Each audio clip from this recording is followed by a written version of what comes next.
একটা চরমনাই আছে এখানে, আর মনে হয় আরেকটা কি যেন দড়ি মার্কা নাকি খেলাপথ নাকি একটা আছে, তো খেলাপথ মানে তেমন একটা নাই এখানে।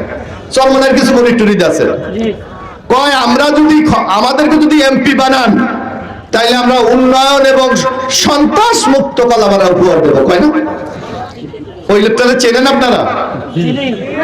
চেনেন? উনি আমার দলের লোক ছিলেন, এই বিএনপির লোক ছিলেন, আপনারা যে দলটা করেন। উনি এবার চরমনাইতে গেছে কেন জানেন?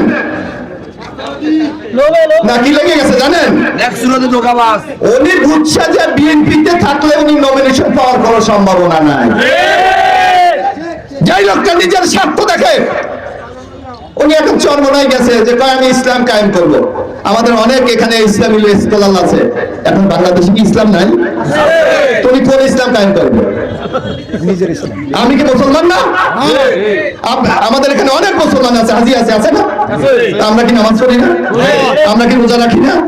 আমরা কি ইসলামের নিয়ম কানুন মানি না? তো উনি কয় আমি ইসলাম কায়েম করব, ইসলামী দলের ভোট দিতে হবে। আরে বেটা আমরা কি অন্য দল নাকি?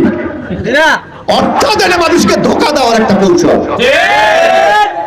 যদি দাড়িপাল্লায় যদি পাকা মার্কায় ভোট না দেন তাহলে ইসলাম হারিয়ে যাবে, কি বলে না? যদি এই মার্কায় ভোট দেন বেহেশতে চলে যাবে। পৃথিবীতে বেহেশতে যাওয়ার জন্য মাত্র 10 জন লোককে মহান আল্লাহ তাআলা সুসংবাদ দিয়েছিলেন। আপনারা জানেন, যারা আমাদের হুজুর আছে, আছে না? নবীজির আমলে 10 জন লোক শুধু সুসংবাদ পেয়েছিল পৃথিবীতে থাকতে, যে তাদের বেহেশত আল্লাহ তাআলা তাদের জন্য বেহেশত নির্ধারণ করে দিয়েছে। এছাড়া কারো কোনো ক্ষমতা আছে? ওই লোকটারে জিজ্ঞেস করে দেখেন তো, যখন বলে এই মার্কায় ভোট দিলে বলে ভাই তোর টিকিটটা কই, একটু দেখা আমার, একটু জিজ্ঞেস করবো যে তোমার টিকিটটা কোথায়, এটা আমাদের দেখাও। একমাত্র আল্লাহ ছাড়া কেউ বেহেশতের টিকিট দেওয়ার ক্ষমতা পৃথিবীতে রাখে না। এই ধরনের যারা, এদেরকে বলে কি ইসলামের ভাষায় বলে মুনাফিক, যারা মানুষকে প্রতারিত করে, যারা মানুষকে বিভ্রান্ত করে, এদেরকে আমাদের রুখে দাঁড়াতে হবে। নবীজি, আমাদের প্রিয় নবী হযরত মুহাম্মদ সাল্লাল্লাহু আলাইহি ওয়াসাল্লাম বলেছিলেন যে কিয়ামত যত ঘনিয়ে আসবে এই ধরনের ভণ্ড লোক তত বের হবে, বলছে না?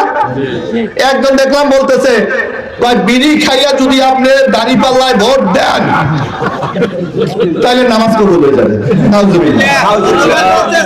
এগুলি কি মাওলানা? এগুলি কি ইসলামী স্কলার? বিড়ি খাইয়ে বলে দিয়ে বলে দাড়িপাল্লায় ভোট দিলে নামাজ কবুল হয়ে যাবে। এই সব ভণ্ডামীদেরকে বিরুদ্ধে আমাদের রুখে দাঁড়াতে হবে।